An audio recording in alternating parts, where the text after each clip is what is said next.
സഭാ നടപടികൾ അലങ്കോലപ്പെടുത്തുക എന്ന് പറയുന്നത് എപ്പോഴാണ്? സഭാ നടപടികളിൽ പ്രതിപക്ഷം ആവശ്യപ്പെടുന്നൊരു കാര്യത്തിൽ ഭരണ വിഭാഗത്തിൽ നിന്ന് സഹകരണമില്ലാതിരിക്കുമ്പോഴാണ്. അതായത് ഒരു ചോദ്യം വരുന്നു, മറുപടി പറയുന്നില്ല, അടിയന്തര പ്രമേയം ഉന്നയിക്കുന്നു, അത് സമ്മതിക്കുന്നില്ല, ചർച്ച ചെയ്യാൻ സമ്മതിക്കുന്നില്ല, ഒരു കാര്യം ചോദിച്ചാൽ മറുപടിയില്ല. അങ്ങനെയൊക്കെ വരുമ്പോഴാണ് സഭയിൽ ബഹളമുണ്ടാവുക. ഇവിടെ ഞങ്ങൾ മറുപടി പറയാൻ സന്നദ്ധമല്ലേ?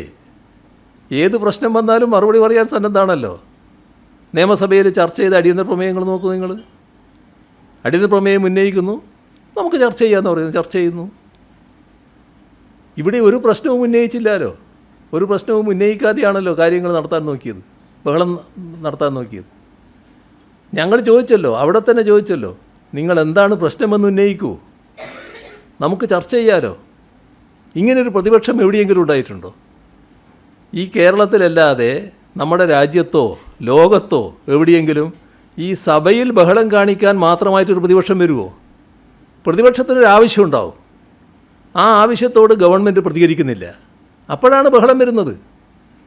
ഇവിടെ എന്താണോ ആവശ്യം അത് നിങ്ങൾ ഉന്നയിക്കൂ, ഞങ്ങൾ മറുപടി പറയാൻ തയ്യാറാണ്. ചർച്ചയാണ് വേണ്ടതെങ്കിൽ ചർച്ച ചെയ്യാം എന്ന നിലപാട് ഞങ്ങൾ എടുക്കുകയല്ലേ. അപ്പോൾ അത്രമാത്രം പരിഹാസ്യമായ നിലയാണ് ഉണ്ടായത്. പിന്നെ അതിനെയൊക്കെ സഹായിക്കാനും പിന്താങ്ങാനും ഒക്കെ നിങ്ങൾ ചിലർ എന്ന് പറഞ്ഞാൽ നിങ്ങളുടെ സ്ഥാപനങ്ങൾ ചിലത് തയ്യാറുണ്ട് എന്നുള്ളത് കൊണ്ട് അവർക്കതൊരു ഹരമായിട്ട് വരുന്നുണ്ട്. അതേ കാണുള്ളൂ.